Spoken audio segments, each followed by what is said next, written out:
segundo momento nosso, eu quero passar, pelo menos em linhas gerais, alguns apontamentos dos capítulos da exortação apostólica. Sempre o meu olhar é esse olhar do impacto eclesiológico, né? A eclesiologia, ela é a ciência teológica que estuda a igreja em si mesma e a igreja na sua missão. Evidentemente, são essas as duas dimensões fundamentais da vida eclesial. A gente chama isso com duas expressões latinas: a igreja ad intra, portanto, nela mesma, para dentro dela, seja no que diz respeito à sua natureza, como para a economia da vida do seu povo, mas dentro dos seus limites. E a igreja ad extra, portanto, em missão para o mundo, em relação àqueles que estão para fora. A eclesiologia, ela é a ciência teológica que estuda essas dimensões da vida eclesial. A ciência, a igreja voltada para si mesma e para o seu povo, como também a igreja neste mundo, como uma instituição histórica, em relação a esse mundo em que vivemos. Quando nós falamos de impacto eclesiológico, a gente está falando das repercussões, né? Uma imagem que eu gosto bastante é a imagem da pedrinha batendo na superfície da água do lago, ou de um rio, de um ribeirão. As ondas se espalhando sobre a superfície da água. É inevitável que uma figura carismática como Francisco não cause impacto eclesiológico. O primeiro impacto que eu suscitaria de Francisco é o momento da sua posse, né? da sua aparição na sacada do Vaticano, aquele gesto extremamente humilde. Não é? Ainda não tinha surgido propriamente um sorriso cativante, que de alguma forma já cria uma distinção absurda, um abismo, né? Entre uma fisionomia mais sisuda de Bento XVI, que demorou a conseguir expressar um sorriso que viesse a cativar a população católica do mundo, não é? Com a vida de Francisco, com o olhar de Francisco, o sorriso de Francisco, que naturalmente já gerou uma experiência nova de cativação, né? Do ponto de vista da fé, da igreja, não só nos meios católicos, como no mundo inteiro, né? A figura de Francisco, ela chamou a atenção da mídia mundial, não é? E isso é algo bastante interessante. Então, logo na sua aparição na sacada do Vaticano, o gesto humilde de pedir que rezassem por ele, não é? Então, quando ele enuncia esse princípio missionário, portanto, o poder da intercessão, essa intercessão missionária, essa intercessão desta oração comum, isso já estava intuído naquele momento inicial, no itinerário do seu papado. Ele aparece na sacada do Vaticano e pede que a igreja reze por ele e pelo seu ministério. Isso tudo vai gerando impacto na vida da igreja. Não só na vida da igreja dentro das suas estruturas de sobrevivência, que são necessárias, como na igreja para fora, para o mundo, na imagem eclesial que o mundo vai tendo, não é?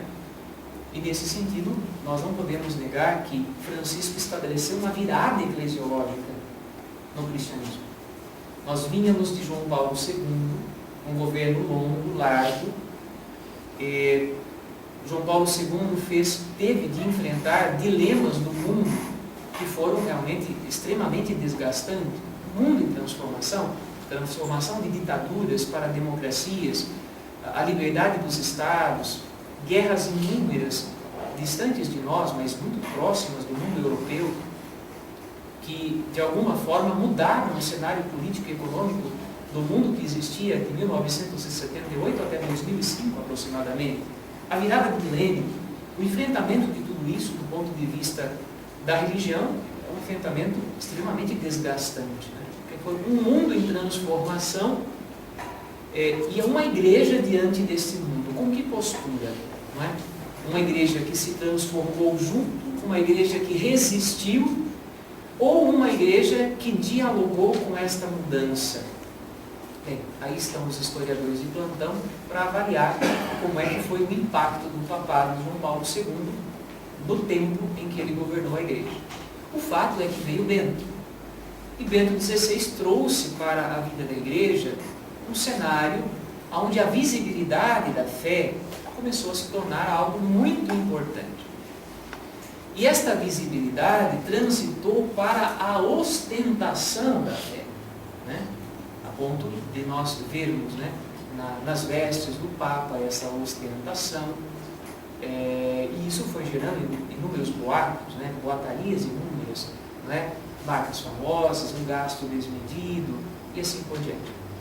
O impacto disso não foi feliz, porque de repente nós tínhamos uma igreja em contraste, a igreja das vestes belíssimas do Papa e a igreja que amargurava escândalos que tinham sido abafados até o final do governo de João Paulo II e começavam a explodir, a pipocar no mundo inteiro.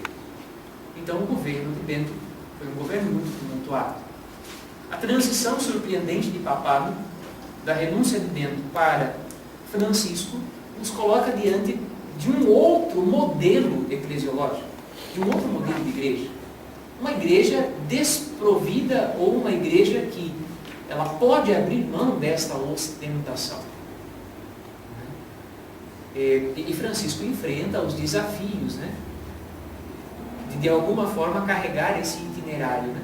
Então, logo que ele ficou Papa, havia uma tradição em Roma, e era evidente de que cada cerimônia religiosa exigia roupas diferentes, vestes diferentes, e a gente vai vendo, né, as cerimônias oficiais, o Papa com a mesma roupa, os cardeais com a mesma roupa, os bispos com a mesma roupa, né? E isso deve ter frustrado profundamente as estruturas da Santa Sé, que eram estruturas de ostentação e de gastos desmedidos. Então o Papa foi enxugando a máquina da igreja. Então nós estamos vendo, de fato, dentro da vida da igreja mundial, da igreja em nível universal, um enxugamento da máquina eclesial. Estou usando uma expressão política, né? Mas para falar desse movimento que está acontecendo na vida da igreja. E não só um enxugamento da máquina administrativa, mas um enxugamento da máquina doutrinária também. E o Papa, ele vai tentar fazer isso nesse documento, né? Talvez este seja um dos pontos mais difíceis de serem estudados e discernidos desse texto. Porque o Papa vai dizer assim, uma coisa que São Tomás de Aquino já tinha dito, mas é nesse sentido que a gente entende a sabedoria de João Paulo II, quando na Fides et Ratio escreveu que a igreja precisava redescobrir Tomás de Aquino. Não redescobrir Tomás de Aquino para voltar à cristandade, mas redescobrir Tomás de Aquino por causa da sua reflexão teológica, que diz coisas importantes para a modernidade da vida eclesial.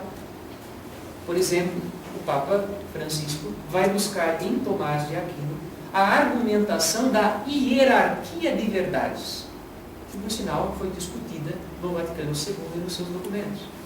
Portanto, há verdades doutrinárias que são mais fundamentais e mais importantes do que outras que decorrem delas, que são seus corolários, que derivam delas.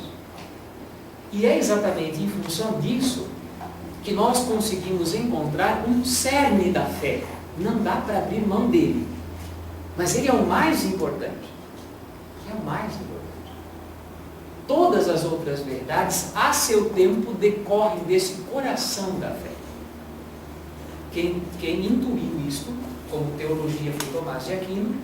Quem desenvolveu isso depois foi o Vaticano II, mas de maneira muito discreta.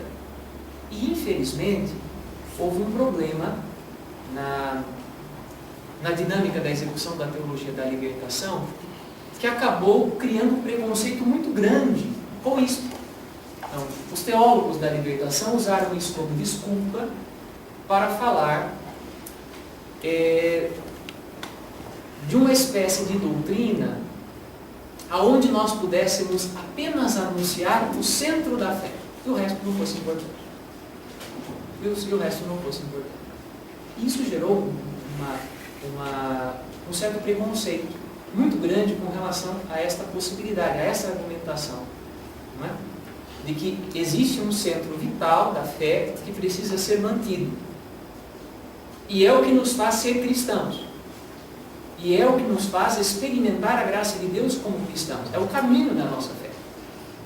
Então, quando nos Atos dos Apóstolos nós percebemos a comunidade cristã crescendo nesse caminho, que ainda não era nem chamado de cristianismo, e nem cristãos eram chamados de cristãos, eram seguidores do caminho, esse caminho tinha um itinerário. E que itinerário era esse? Era o conhecimento de Jesus ressuscitado no Espírito. Essa é a experiência fundamental da fé. É a experiência do Cristo ressuscitado. Ele é o Senhor e Salvador. Ele está vivo. E essa experiência acontece no Espírito, na ação do Espírito Santo de Pentecostes.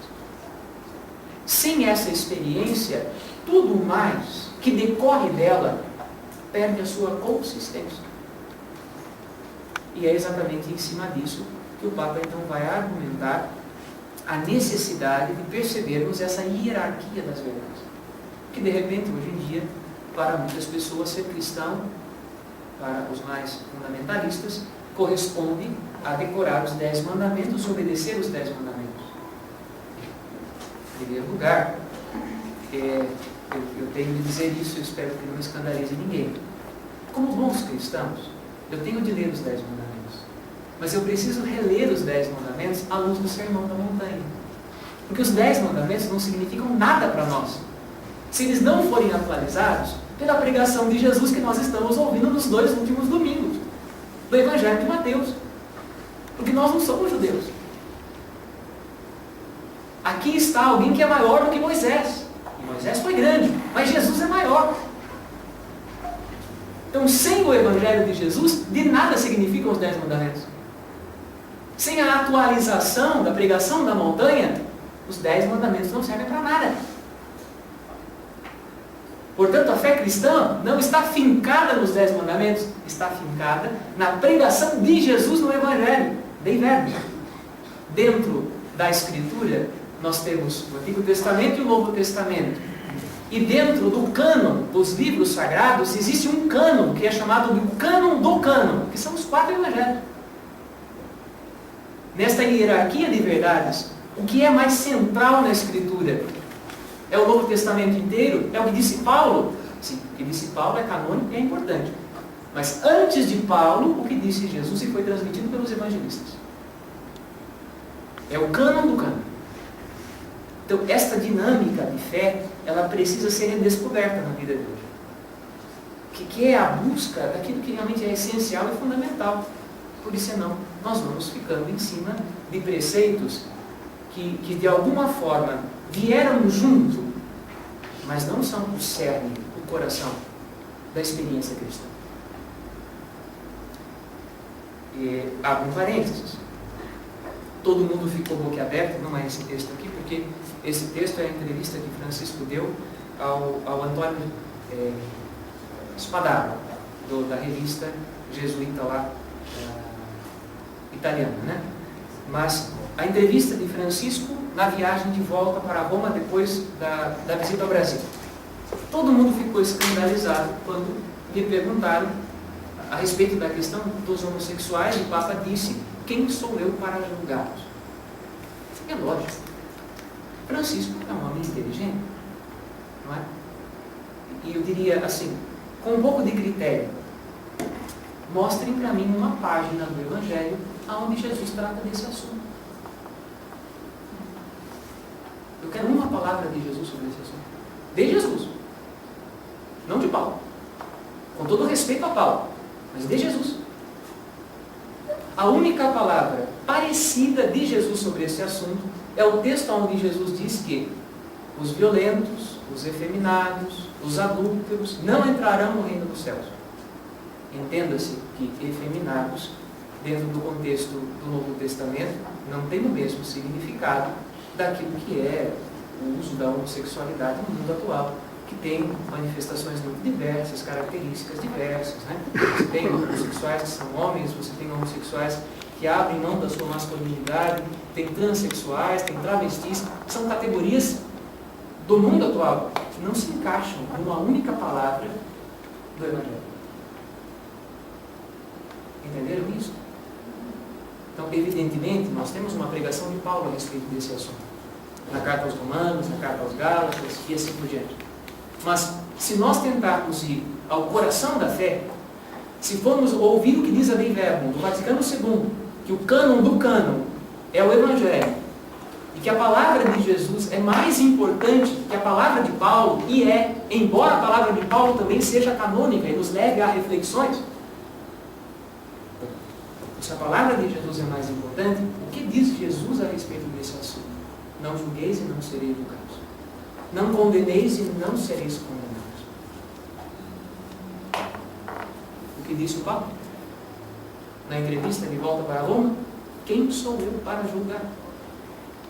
Eu não estou aqui para julgar. Entenderam isso? Então, a mente do Papa funciona em cima desse referencial de reflexão teológica. O que é mais fundamental? O que é indispensável? Onde está a origem da fé? Não os corolários. Por quê? As decorrências, elas vão mudando com o passar do tempo. E a igreja, como diz o nosso querido vice-diretor, o Padre Flávio, ela é filha do seu tempo. Houve necessidades, por exemplo, a própria norma que exige que nós nos confessemos uma vez por ano e comunguemos, pelo menos pela Páscoa da Ressurreição, ela é fruto de uma necessidade de um tempo em que o povo de Deus começou a fugir da Eucaristia, porque a Eucaristia começou a se tornar algo tão grande, tão precioso, que ninguém se sentia digno de receber a Eucaristia. Então, houve a necessidade da constituição de uma norma administrativa que dizia, pelo menos uma vez por ano, pela ocasião da Páscoa, se confesse e comungue. Mesmo que depois do ano inteiro você vai viver em pecado e não vai comungar mais.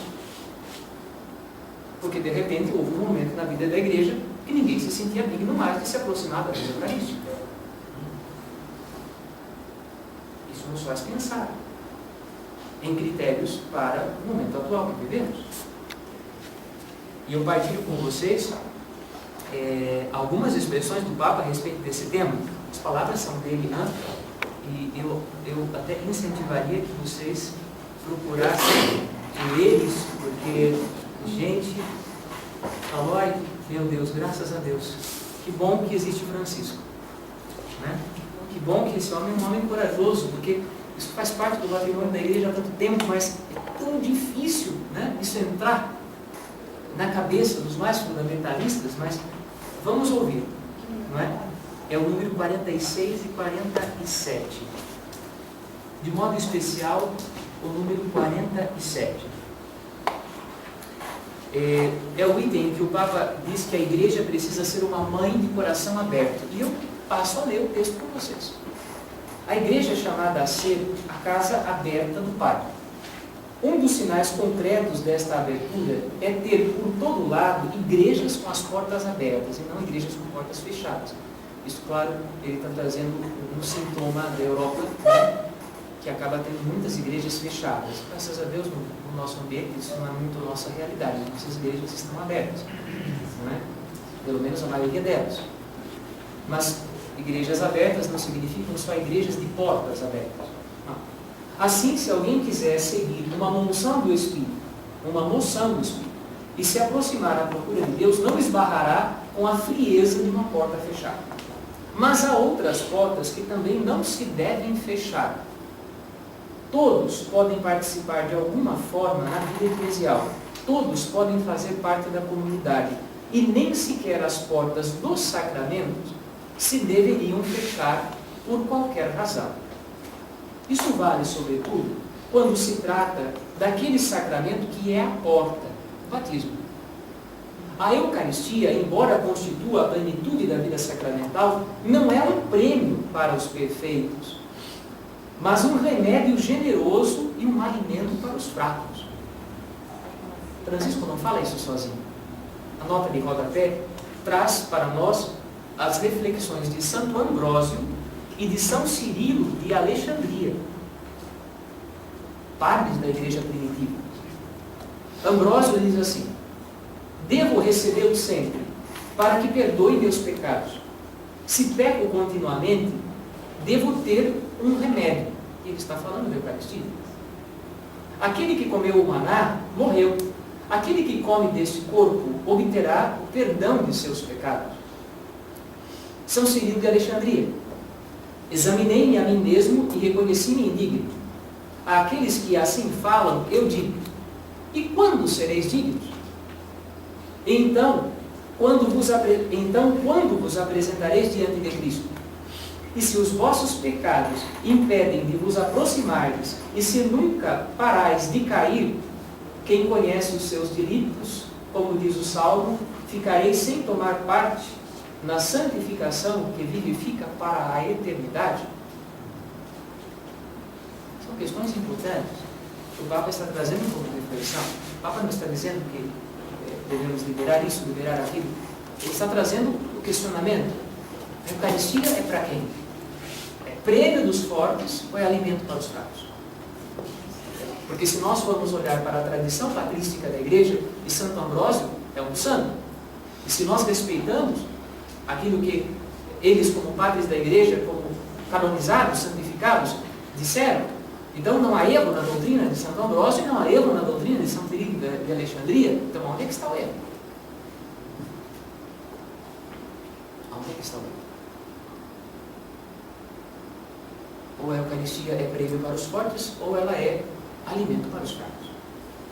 E quem são os que mais precisam da Eucaristia? Então, isto tudo dentro desse tema de que a Igreja precisa de um coração aberto. De um coração aberto. Quer dizer que isso, do jeito que está colocado, pelo catecismo da Igreja Católica, a pessoa que tem pecado grave, ela não deve comungar. Sim. E aqui já não é bem isso. Quer dizer, se é para o fraco, é aquele que está em pecado. É ele que deveria comungar. Veja, por isso que o Papa, nesse capítulo mesmo, ele faz essa distinção fundamental entre as verdades mais fundamentais e as verdades decorrentes. A categorização, pecado grave, pecado mortal, pecado não mortal, é uma categorização moral da teologia moral. Acha isso na Sagrada Escritura. Pecado é pecado. Esse é o problema. Nós, ao longo da vida da Igreja, desenvolvemos um patrimônio doutrinário, teológico. E esse patrimônio doutrinário e teológico ele é muito importante para nós, como reflexão, como distinção, para dizer que há pecados mais graves e há pecados mesmo menos graves. Evidentemente, não dá para comparar um assassinato com, de repente, falar mal de uma pessoa. Mas Jesus disse no Evangelho, nós acabamos de ouvir nos últimos finais de semana, que de repente, aquele que se ira ou se encoleriza com o seu irmão, de alguma forma está na dinâmica da vingança que pode levar ao assassinato. Portanto, não matar, como princípio, de alguma forma está presente nesse gesto mais simples que nós poderíamos dizer assim, uma fofoca é um pecado venial. Uma pequena raivazinha do próximo é um pecado venial. Isso quando eu comungo, ele é perdoado. Mas quem somos nós para julgarmos a nós mesmos a ponto de dizer que, de fato, esse sintoma venial no coração já não é o enraizamento de um pecado mais grave, que vai vir depois. E que está sendo gerado no coração. Pecado é pecado. Então, essa é a reflexão do Papa. Nós não podemos, por conta de categorias teológicas que foram desenvolvidas ao longo dos séculos, de alguma forma, danificar o que é o depósito da fé. O depósito da fé nós estamos sujeitos ao pecado. O pecado é pecado, começa no coração humano. As atitudes mais dramáticas e mais terríveis, elas começam no coração humano. É da onde provém as maldades. E o remédio para estas maldades é o cultivo da presença de Deus, cuja plenitude é a recepção da Eucaristia. Plenitude da recepção da presença de Deus em nós, e que nos torna sacrários vivos da presença de Deus, é a concretização da ação, da obra do Espírito Santo na nossa vida. A concretização da obra do Espírito Santo é fazer o Cristo vivo e ressuscitado presente em nós. E isso acontece na Eucaristia. Então, se nós não recebemos a Eucaristia, que é o remédio para a ausência da presença de Deus, que é o pecado, o que nós estamos buscando? Bom, a intenção na comunhão não deve ser de eu vou por mim receber o perdão agora e depois eu posso pecar, e sim de converter-se. Então, de fato, o que o Papa parece estar tentando fazer é uma convocação aos teólogos moralistas, aos teólogos morais, da moral da Igreja, a fazer um exame da sua própria teologia, das suas estruturas teológicas, para que possam, de fato, perceber o que é mais fundamental. Se é a teologia do pecado mortal e venial, ou, mais importante, é a experiência real do encontro com Cristo que se dá na Eucaristia.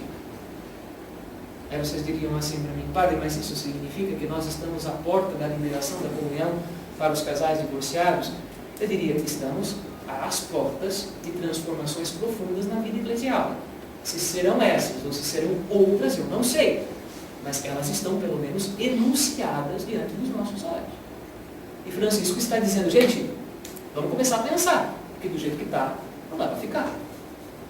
E isto é uma realidade, que é que nós estamos repetindo há muito tempo, só que nós não encontramos um caminho para essa reflexão, não é? Então, por obediência, eu como padre, eu não posso liberar a comunhão de um casal divorciado que esteja amasiado, vivendo junto, eu não posso, por obediência. Por obediência. Não porque teologicamente não existe um caminho de reflexão, mas por obediência. Então, enquanto isso não for uma norma ou não for uma abertura oficial do magistério eclesial, eu não tenho essa autoridade, eu não posso permitir. Não é? Mas por obediência. E não porque não existe um caminho de reflexão possível. Isso precisa ficar claro. E aí na boca de muitos teólogos vinha aquela história mal feita de transferência de responsabilidade. O Papa não deixa. Agora Francisco está dizendo: peraí, não me envolvam nessa história. Não me envolvam nessa história.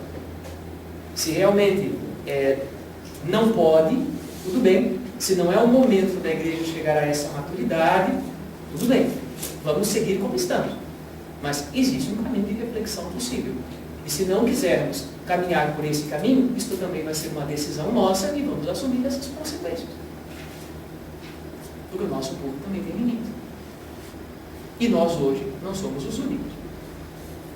Qual que é a diferença? E gente, verdade não? Qual que é a diferença para um casal, uma pessoa que está impedido da comunhão? Qual que é a diferença dela fazer parte da nossa comunidade cristã ou de ela frequentar qualquer outra igreja de fundo de quintal cristã também como nós? Qual que é a diferença para ela?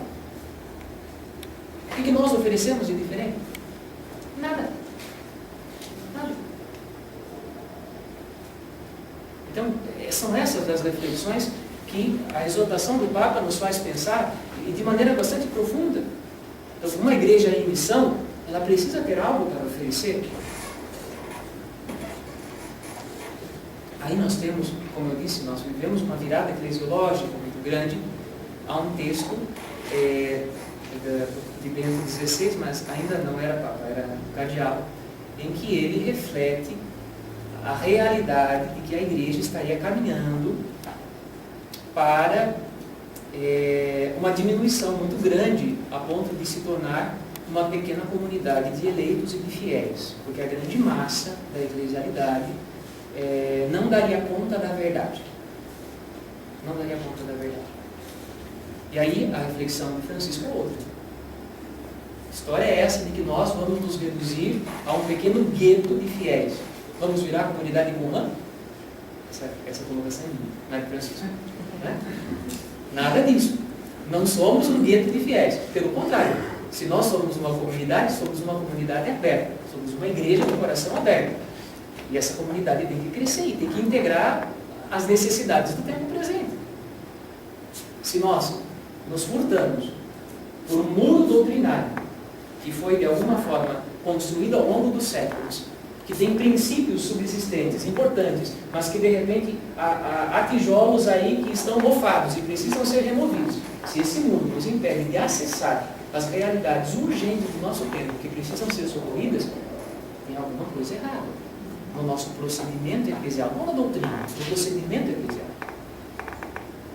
Porque no momento em que a doutrina foi definida, ou pelo menos no momento em que os corolários teológicos foram definidos, as prioridades daquele tempo da vida da igreja eram outros. Se a gente pensar, a categorização entre pecado mortal e pecado venial é uma categorização muito mais administrativa e estava muito mais vinculada às necessidades das indulgências, à dinâmica das indulgências e também a teologia de méritos, né, que foi desenvolvida de modo especial durante o período medieval.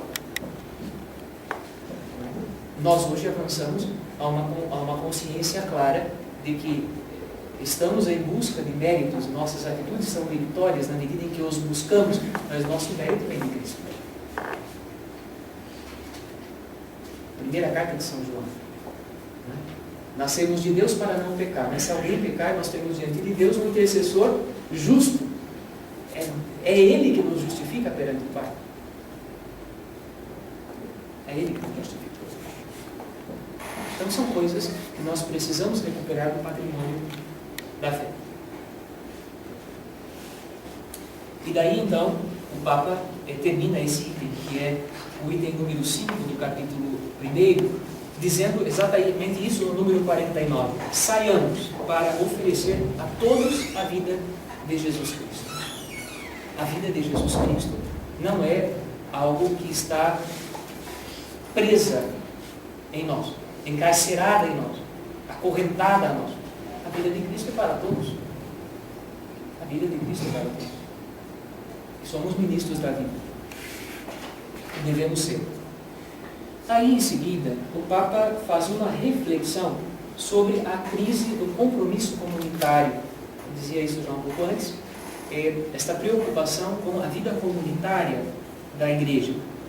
E ao falar dessa crise do compromisso comunitário, o Papa ele diz assim, que ele não quer simplesmente fazer um diagnóstico dos problemas da modernidade, que isso não é papel dele, como Papa.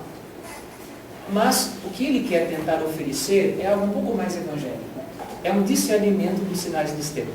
Eu adorei isso, mais uma vez. É um Papa de luva de película. Né? Francisco é espetacular. Por quê? Vocês sabem bem, nos últimos anos, nas últimas décadas, as conferências episcopais, elas se cansaram de fazer diagnósticos, né? Avaliações de conjuntura, análise de conjuntura social, política, econômica, religiosa, o diabo a quatro. Análises que não saíram do papel e não resolviam porcaria nenhuma, não é? Então, o problema não é uma análise de conjuntura bem feita. O problema é o discernimento dos sinais dos tempos, é o discernimento evangélico a respeito do que está acontecendo no meio de nós.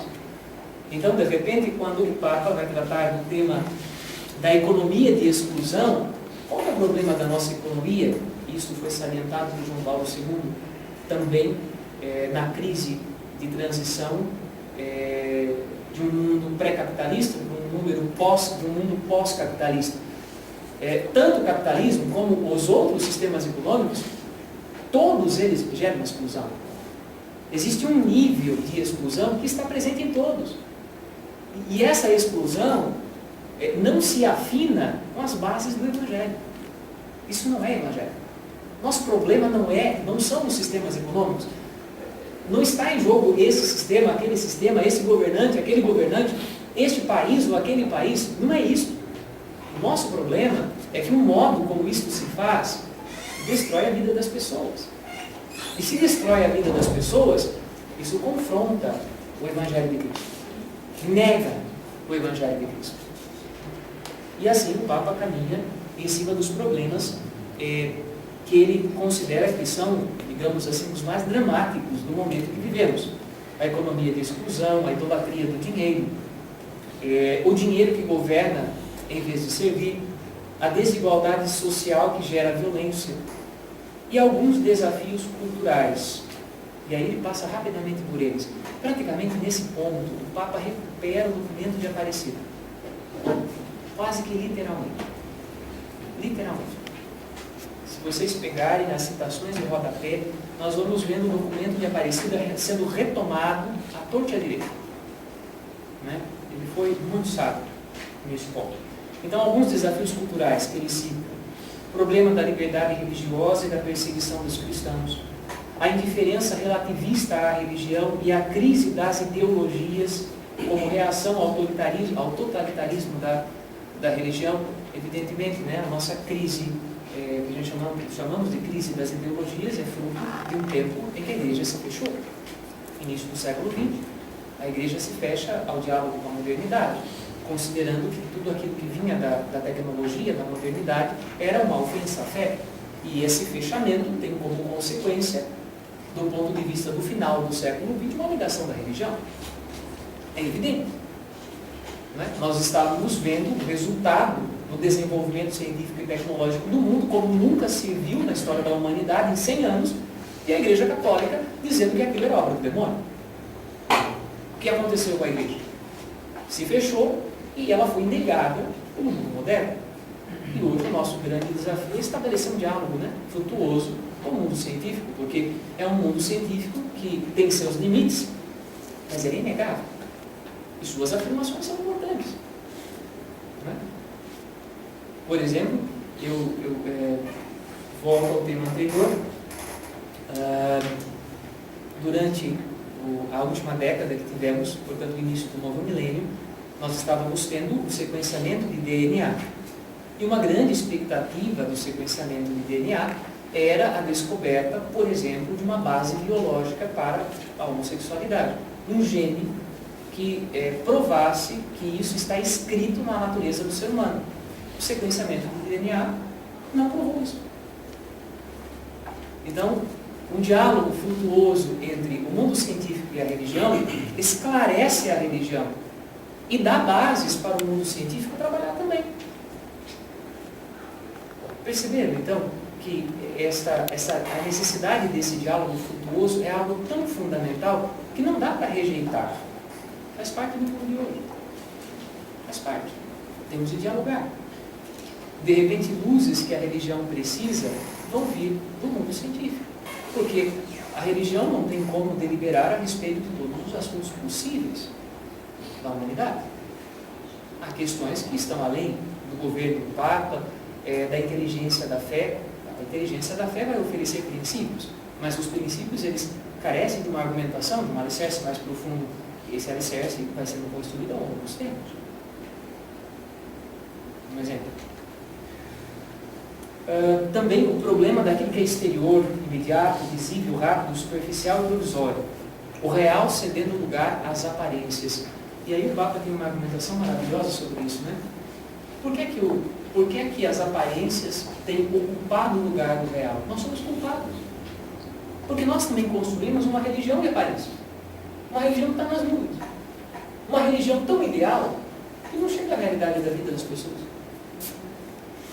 Nós entramos nessa dinâmica que é uma dinâmica de modernidade, onde de repente, por fuga da possibilidade de dialogar com as coisas do tempo presente, nós ficamos lá, salvaguardados no mundo ideal.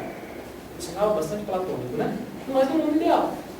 Onde tudo é perfeito, onde tudo é bonito, onde de repente o êxtase espiritual me leva para lá, eu fico em comunhão com Deus, e enquanto eu estou em comunhão com Deus, eu estou desligado desse mundo.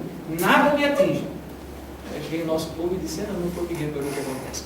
Né? Mas é a realidade da dinâmica da vida, muitas vezes, na igreja. O fechamento em torno de uma idealidade, não é? Que carece de realidade. É um sinal dos tempos, é uma marca no nosso tempo, mas é uma marca que precisa ser superada. Esta igreja, ela precisa ter raízes profundas. Ela precisa ter raízes profundas. E raízes visíveis, palpáveis. Né? Então, se nós dizemos que a nossa igreja precisa ser aberta para todos, as portas da igreja precisam estar abertas e as portas dos sacramentos precisam estar abertas. Senão, nós estamos mentindo para nós mesmos e para as pessoas também. Como São João, na sua primeira carta, vai dizer: se amamos a Deus e odiamos o nosso irmão, nós somos mentirosos. Porque quem diz que ama a Deus, mas não ama o próximo, não entendeu o que significa amar a Deus. É o mesmo diálogo, é o mesmo referencial de diálogo. Mentimos para nós mesmos e mentimos para os outros também. Falsificamos a verdade do Evangelho. A proliferação de movimentos religiosos fundamentalistas e ateístas. E seu materialismo. De fato, esse é o maior desafio, né? Infelizmente, os movimentos mais fundamentalistas não percebem que por detrás deles se esconde um materialismo muito grande, que é a negação da ação da graça de Deus e da sua influência sobre a nossa vida. É o oposto daquilo que nós acabamos de dizer, né? Então, num extremo está o aprisionamento ao ideal e no outro extremo um materialismo tão grande em cima de princípios que são irrevogáveis e não dá para abrir mão deles, que é um aprisionamento da verdade em cima desses princípios. Nos leva a ser muito semelhantes ao mundo judaico enquanto a religião da letra, né? E a não entender aquilo que foi a pregação de Paulo a respeito de que a letra mata e o espírito vivifica. Então, se desentranhar desses referenciais é muito difícil. Isso está presente na modernidade, na vida da igreja também. O Papa também fala da desorientação da juventude, da crise da família, mas também fala das fragilidades culturais dos povos pelo anúncio do Evangelho e da cura dessas fragilidades. Ele vai falar isso no que diz respeito à enculturação da mensagem do Evangelho.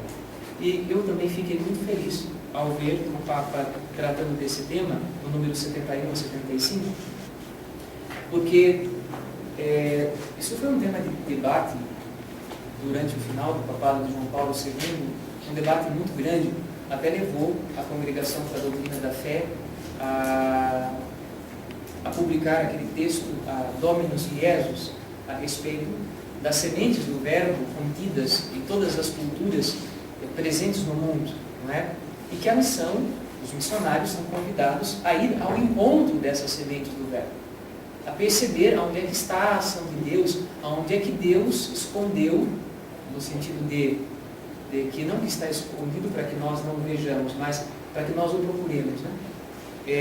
Aonde é que está escondida essas sementes da presença de Deus nas mais diversas culturas, nos mais diversos povos e nas mais diversas nações.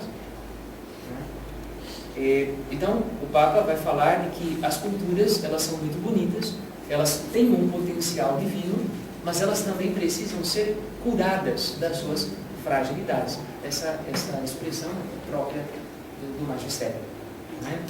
Então, a evangelização das culturas, elas vêm ao encontro justamente da cura das suas fragilidades. E o Papa faz uma lista, porque de repente, qual que é a fragilidade de uma cultura, né? Aí vem os mais fundamentalistas e dizem assim: a fragilidade desta cultura é que eles não conhecem o patrimônio doutrinário da igreja. 2000 anos de história do cristianismo. A fragilidade de uma cultura é uma fragilidade de princípios. Então o Papa elenca, por exemplo, o que precisa ser curado numa cultura? Em primeiro lugar, por exemplo, o machismo, né?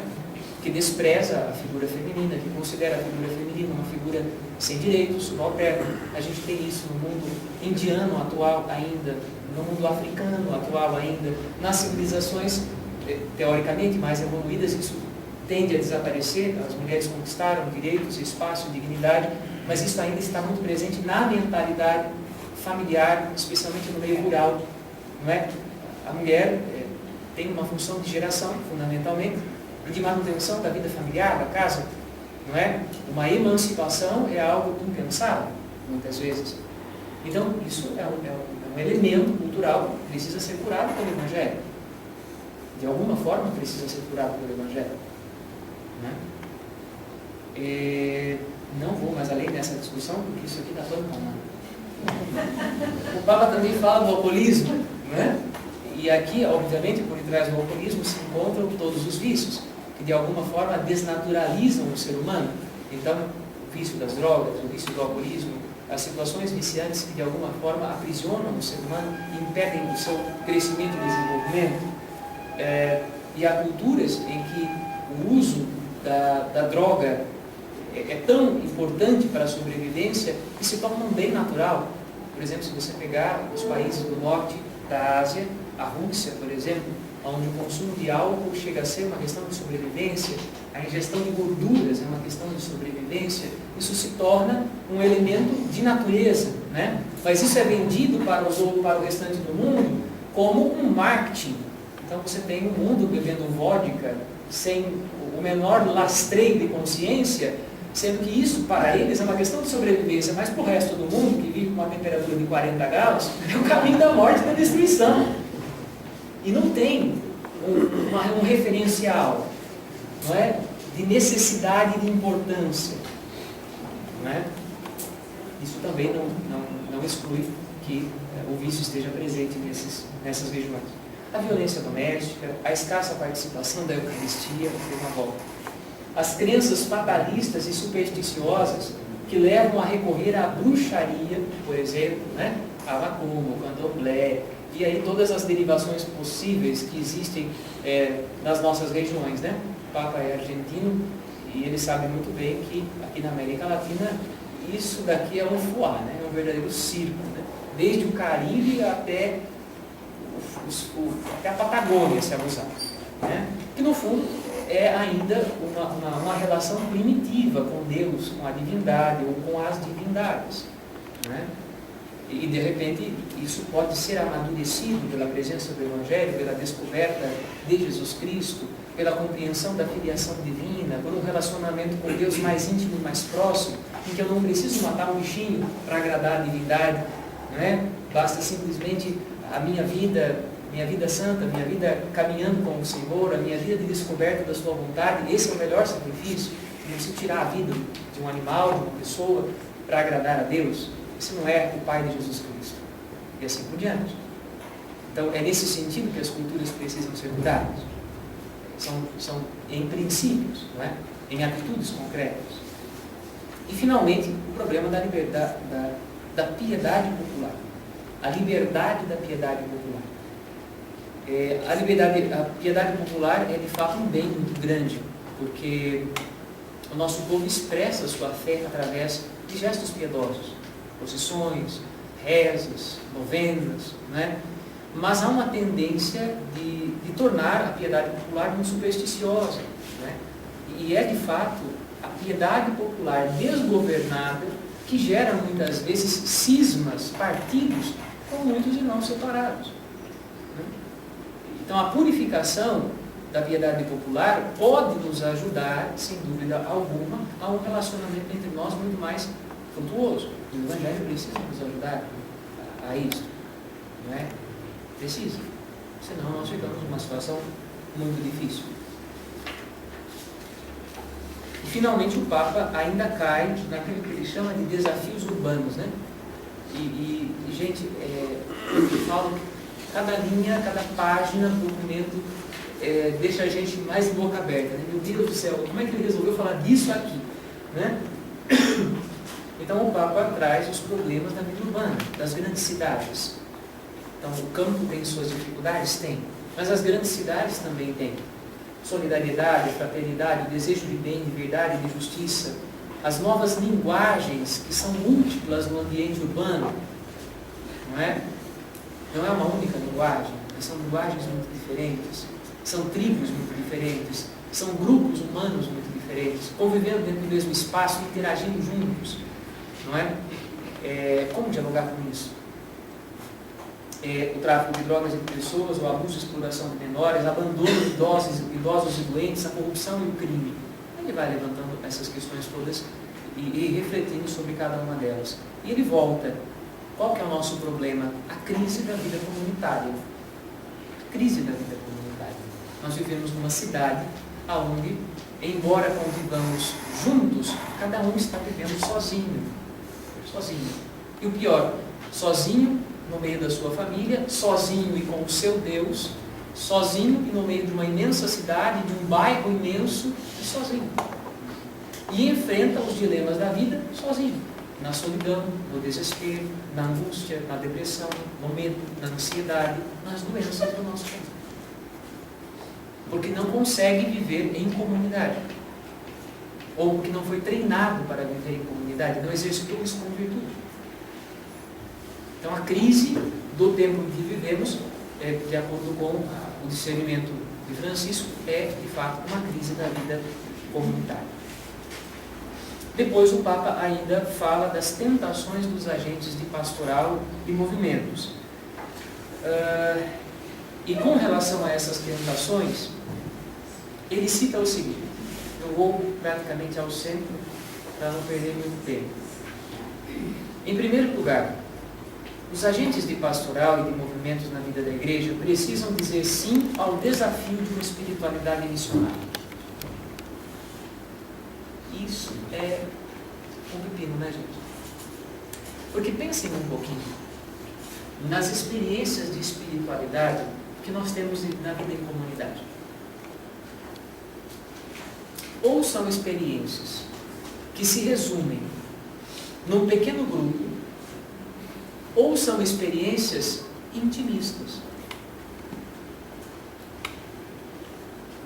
Por exemplo, quando a gente fala, por exemplo, um movimento missionário, uma visita missionária, a gente diz que isso é pastoral, isso é movimento, isso é coisa de rua.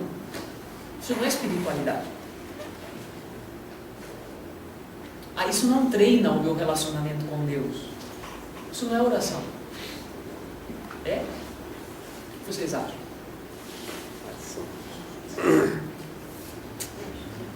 Né?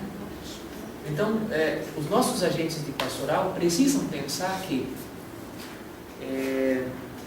é oração, tanto eu estar diante do Santíssimo Sacramento, como eu estar em comunidade celebrando a Eucaristia, como eu estar com o meu terço rezando particularmente, como eu estar com o grupo da Legião de Maria rezando comunitariamente o terço, como eu estar batendo na porta da casa do meu vizinho para saber se ele está vivo, se ele está morto, se ele está doente, se ele está sorrindo ou se ele não está. Porque o Espírito Santo que flui do meu coração e do nosso coração na oração que fazemos, vocal, meditativa, contemplativa, comunitária, é o mesmo Espírito que flui quando a palavra está sendo pregada, quando o exemplo está sendo dado, quando o gesto concreto está sendo manifestado. Isso também é oração. Mas a gente não sente como oração. A gente entende que eu preciso rezar para eu fazer missão, e não que a missão é oração. Entenderam um pouquinho esse desafio? Às vezes a gente pensa que o desafio é só doutrinário. Não é. O desafio não está só na cabeça dos teólogos. O desafio está dentro da nossa vida, está entranhado na dinâmica da nossa vida. E é algo tão profundo que a gente não percebe que existe um paradoxo na nossa relação com Deus. Porque ou nós somos templos de Deus, o Espírito Santo habita em nós, como diria São Paulo, e aonde vamos e onde estamos flui a graça do Espírito, a graça do Espírito, conforme a necessidade que temos e nos tempos, ou então, de repente, não somos templos de Deus e São Paulo estava errado. Das duas, uma. Então, essa espiritualidade missionária, ela precisa vir para dentro da mentalidade pastoral. Não é? Pastoral não é simplesmente o lugar onde o ativismo se faz, mas são atitudes que brotam de uma fé convicta e do exercício de uma espiritualidade convicta. É isso, fundamentalmente. Também o Papa fala que nós precisamos resistir a esta assédia egoísta, que no fundo é exatamente isto, né? Resumir o nosso relacionamento com Deus a uma experiência de ascese, de nós mesmos sozinhos. Portanto, precisamos privilegiar ocasiões de encontro comunitárias a ocasiões individualistas e particulares. Eu podia pegar no nosso calo aqui, né, de padres, né, porque muitas vezes a gente acaba, por prática piedosa, você acaba celebrando a Eucaristia privadamente e não celebrando comunitariamente. Né? E, evidentemente, é muito mais prático, muito mais rápido você celebrar a missa em 20 minutos do que você celebrar a missa em 40 minutos, em 1 hora, né? Tendo de dar conta da equipe de canto que não canta direito, do comentário que às vezes está longo demais, não é?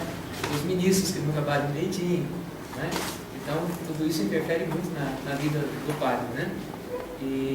Mas, de repente, o lugar da Eucaristia é um lugar comunitário, não um lugar privado. Não um lugar privado.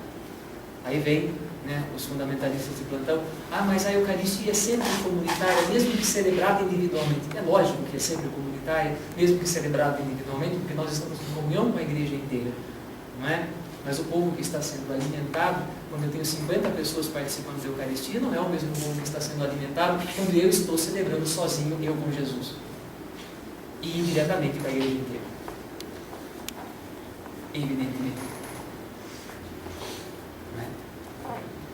Não ao pessimismo estéril, também, esta é uma luta do Papa, né? Resistirmos à tentação do pessimismo. A tentação do pessimismo, que é muito forte. Portanto, esse conformismo de que nada pode ser mudado. Sim, as relações novas geradas por Jesus Cristo. Então, quais são os novos relacionamentos que podem ser construídos a partir do exemplo de Jesus? A partir do exemplo que Jesus nos dá no Evangelho. Quais são esses novos relacionamentos? Eles são possíveis? Eles são possíveis. São possíveis. Então, se nós pararmos para pensar, por exemplo, no exemplo de Zaqueu, quem era Zaqueu? Zaqueu não era um cobrador de impostos, provavelmente um cobrador de impostos meio corrupto, porque se não fosse, ele não teria dito para Jesus que se ele tivesse defraudado alguém, ele devolveria, não é? Vezes mais. Se ele tivesse a consciência tranquila, ele ficaria em silêncio, né? Mas de alguma forma se auto-acusou, né? Então, mas Jesus entrou na casa dele. Jesus foi fazer uma refeição com ele. Jesus convidou Mateus para fazer parte dos seus discípulos. Quais são as relações novas que podem ser estabelecidas? Madalena. Quais são as relações novas que podem ser estabelecidas? E assim por diante. Não ao mundanismo espiritual, portanto, às aparências de religiosidade, né? Então, precisamos resistir a isso, as aparências de religiosidade, né? E aqui, é claro, o Papa vai bater muito nesse ponto quando ele trabalha a questão das aglomerações de pessoas, né? Das missas celebradas para uma multidão, para a massa, essa massa que não tem cor, não tem forma, não tem nome, né? A falta de personalização da fé, de aquecimento personalizado da fé, ele faz uma crítica, né? E a crítica que ele fez a si mesmo, quando ele veio ao Brasil e viu aquela multidão de jovens, ele dizia isso, ele diz isso nas entrevistas que ele deu, inclusive nesta ao Padre Antônio, ele diz isso, ele se sentiu muito mal, porque ele nunca esteve habituado a trabalhar com massas, com muita gente.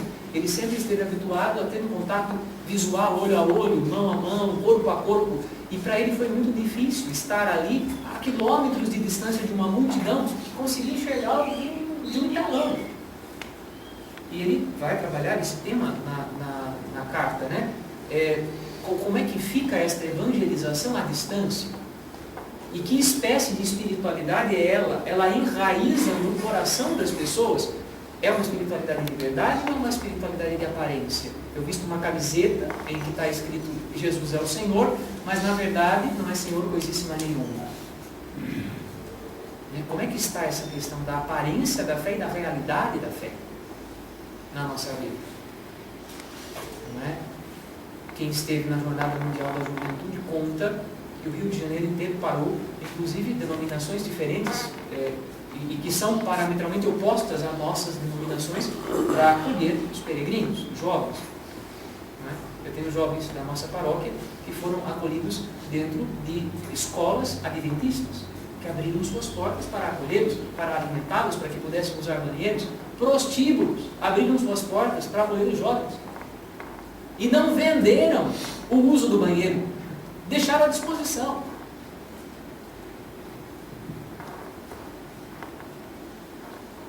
Eu acho que é isso mesmo, o silêncio disso. Porque é uma surpresa. Aí a gente fica pensando, aonde está mais a fé?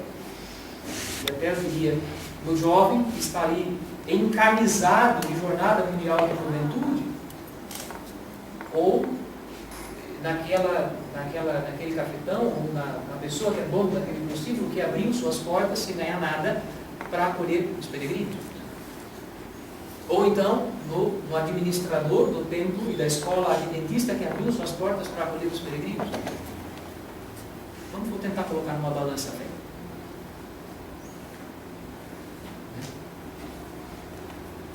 Então, a questão do mundanismo espiritual, as aparências de religiosidade. Não há guerra entre nós, né? Porque de fato é o que mais transborda no meio da gente, né? Acho que ninguém consegue dizer hoje para nós assim, olha como eles se amam. Olha como eles se maltratam, olha como eles se odeiam, olha como eles disputam entre si. Infelizmente é a realidade. Né? Infelizmente é a realidade.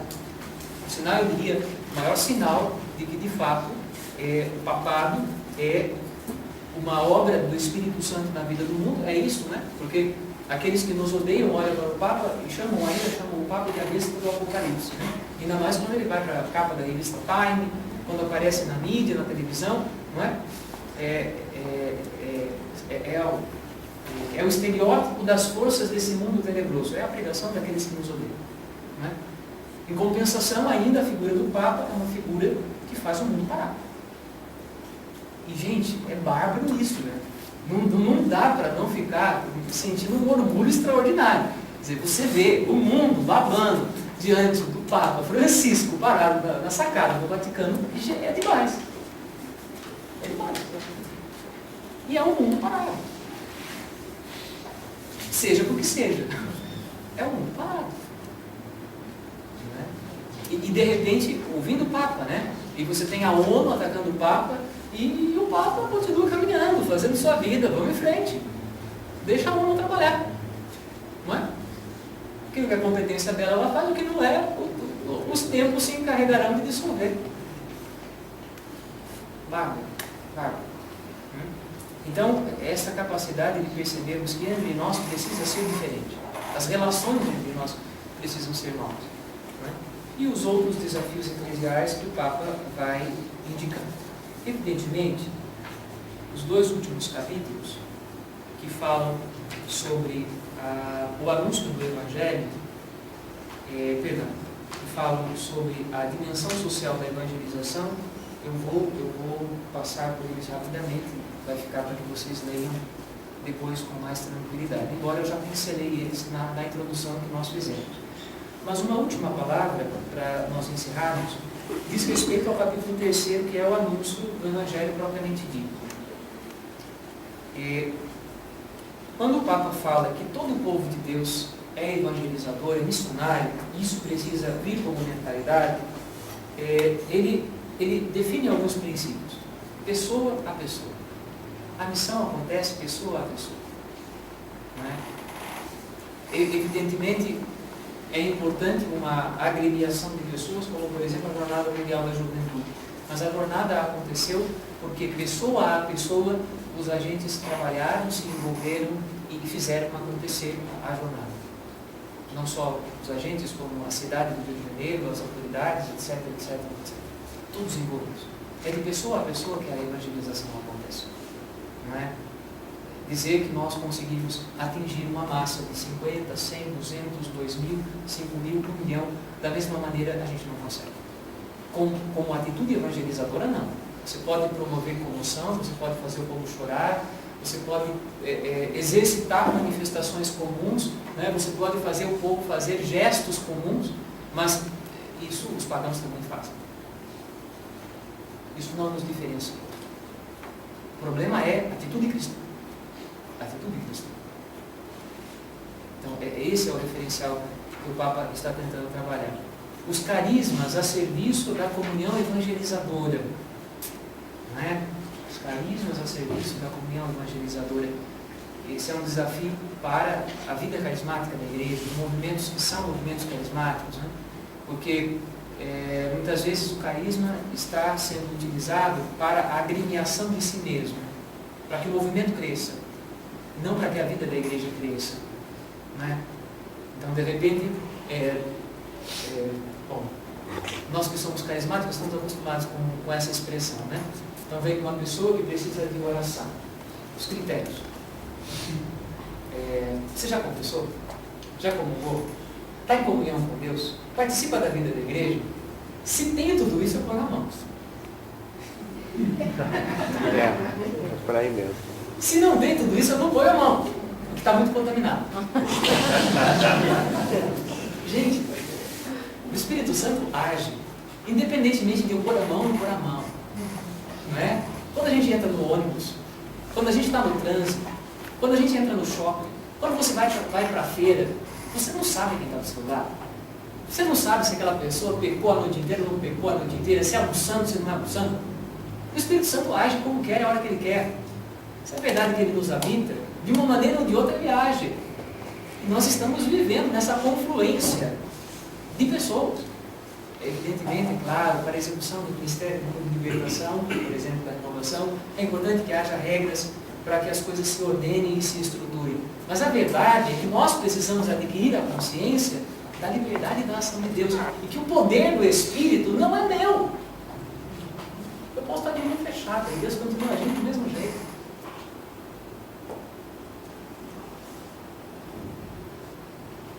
Os carismas a serviço da comunhão, evangelizador. A homilia, esse tema está no número 135 ao número 136. São 2 parágrafos, mas, gente do céu, são 2 parágrafos que deixam a gente embasbacado. Em primeiro lugar, o contexto litúrgico. O Papa vai ressuscitar a ideia de que a homilia dá o ritmo da missa. A homilia dá o ritmo da missa. E é verdade. Porque se a gente for parar para pensar, pensem na vida eucarística de vocês. O momento em que o povo presta atenção é na homilia bem feita. As leituras às vezes entram por um ouvido e saem pelo outro. A oração eucarística às vezes é longa e mal rezada, entra por um ouvido e sai pelo outro. Os 2 momentos em que o povo entra em contato com o que está acontecendo é na homilia e na comunhão. Fundamentalmente. Até porque a nossa liturgia, ela perdeu muito da mistagogia antiga, né? Em que você tinha, por exemplo, todo um aparato cultural. Então, na liturgia antiga, você estava dentro de uma igreja que comportava uma musicalidade. Então, quando você tinha lá um órgão e um coral entoando, por exemplo, o Kyrie, aquilo penetrava a alma. Hoje, você canta o Kyrie, né? E dependendo se a equipe de música é meio lerdinha, o Kyrie demora 2 horas para acontecer. E assim, o povo está abrindo a boca de sono.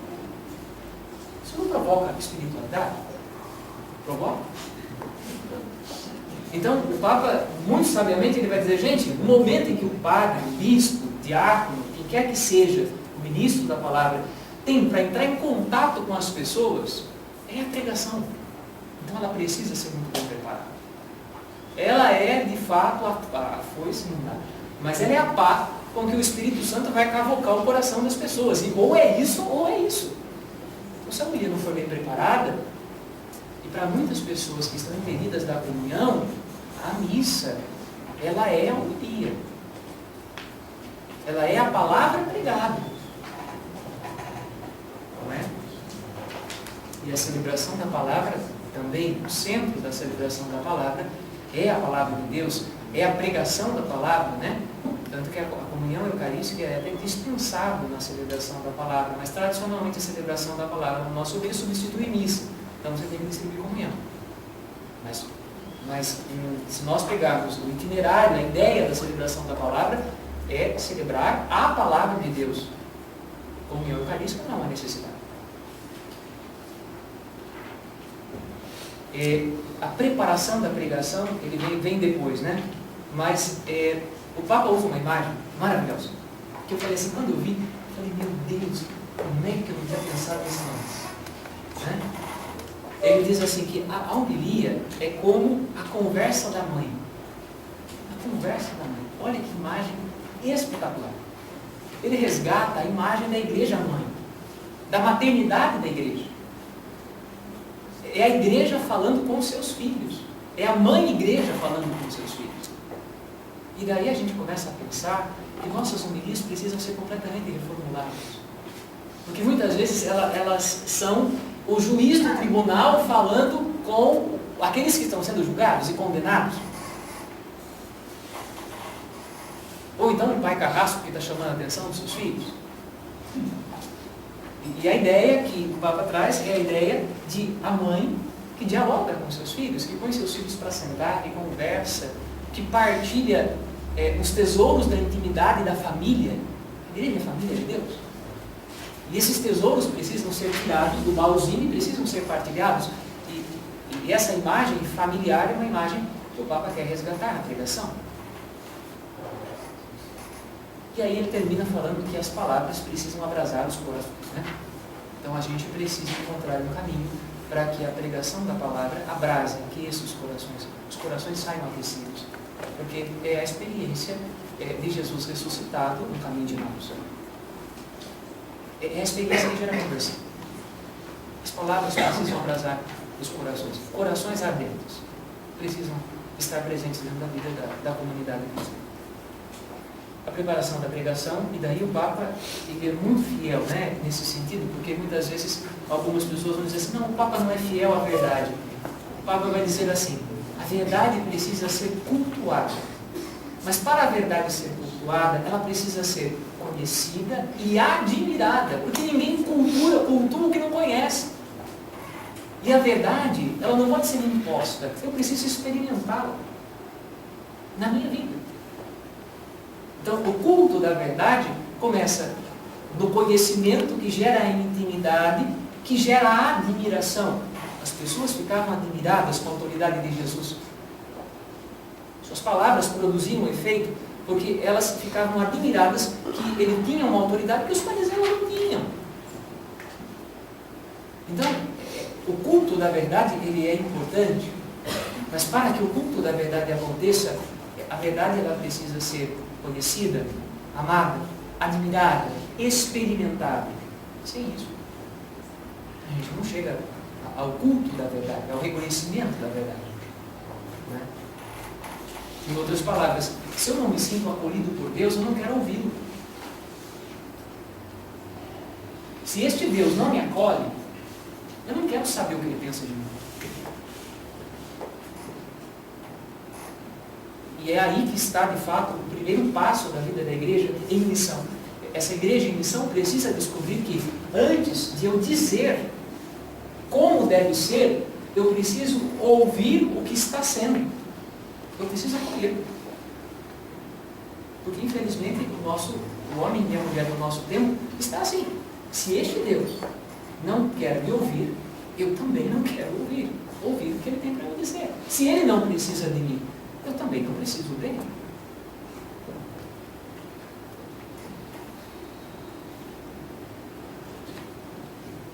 A gente vai pensando um pouco na nossa vida e a coisa vai dando voltas. Finalmente, aí uma evangelização para o aprofundamento do querido. Uma evangelização que ajude essa primeira pregação a se tornar catequese, que faça ponte. Né? Faça ponte, porque tem muita gente que parou também nessa primeira evangelização e não quer se aprofundar, não quer ir mais longe. E é exatamente nesse ponto que o Papa vai falar a importância de que a palavra de Deus seja conhecida, a importância de que os estudos da palavra de Deus aconteçam, a Lexio Divina seja incentivada, não só individualmente, mas comunitariamente, não é? Para que realmente esse conhecimento de Deus ele seja cada vez mais aprofundado na vida dos fiéis. Bem, evidentemente o nosso tempo vai se esgotando e eu tenho que parar por aqui.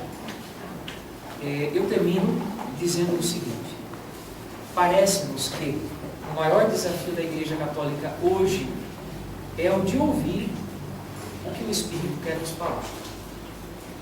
Deixando de lado os preconceitos, as reservas pessoais, reservas doutrinárias, reservas teológicas e pastorais. Permitir que o Espírito nos reforme. Sem isso, podemos deixar passar o tempo em que fomos visitados. Penso que Deus está nos visitando, está nos dando uma oportunidade maravilhosa de reconstruir a nossa vida eclesial. Mas a disponibilidade de ouvir, ela é indispensável. Né? E de alguma forma, penso que é muito oportuno a imagem do Evangelho que nós estamos meditando nos últimos domingos, a imagem daquele povo, daquela multidão imensa sentada na relva para ouvir Jesus. Ele tem algo para dizer. E precisamos ouvir. Precisamos ouvir. Precisamos confrontar a nossa vida com aquilo que Ele está dizendo, para perceber o que nos abrasa no coração conforme ouvimos a Sua palavra e a partir disso tomarmos rumos novos na nossa história de vida pessoal, comunitária, eclesial, no mundo que nós vivemos e na escolha de vida de cada um de nós. está fazendo. Eu espero que pelo menos essa reflexão tenha nos ajudado a desejar ler o documento. Ele é longo, de fato, mas é um texto que a cada linha, a cada número, você descobre uma frase de efeito, uma expressão que, assim, o coração pula pela boca, né? Pelo menos o coração da gente, né? Que está vivendo da pregação, do ensino, do cuidado do povo de Deus. Meu Deus, eu vou dizer para vocês assim, cada linha que eu leio, eu paro e falo, Senhor, eu sou o Papa. Que esse homem não morra cedo. Ele precisa de vida longa, né? Ele precisa de vida longa, porque a igreja precisa dele. A igreja precisa de alguém corajoso como ele. E a igreja precisa ouvir o que o Espírito está tentando dizer, de um jeito ou do outro. E Deus está sendo muito dócil com a gente, né? Muito dócil. Porque em outros tempos foram necessárias, né? Muitas dores e sofrimentos para que as coisas pudessem ser compreendidas. Graças a Deus, hoje, Deus está se utilizando de um instrumento altamente maleável, né? Está usando da palavra. Deus está sendo uma mãe com a gente, literalmente. Então, que Deus possa nos ajudar a ouvir um pouco mais aquilo que Ele está tentando dizer para nós. De minha parte, era isso que eu tinha para comentar com vocês. Vocês gostariam de fazer alguma colocação, alguma pergunta? Acrescentar alguma coisa? Uma pergunta. Sim. A partir do número 49, alcance o seguinte: prefiro uma igreja acidentada, ferida e amada, por ter saído pelas escadas, a uma igreja enferma, com o pensamento e a comodidade, se agarrar às suas próprias certezas. É uma frase que tem sido repetida frequentemente.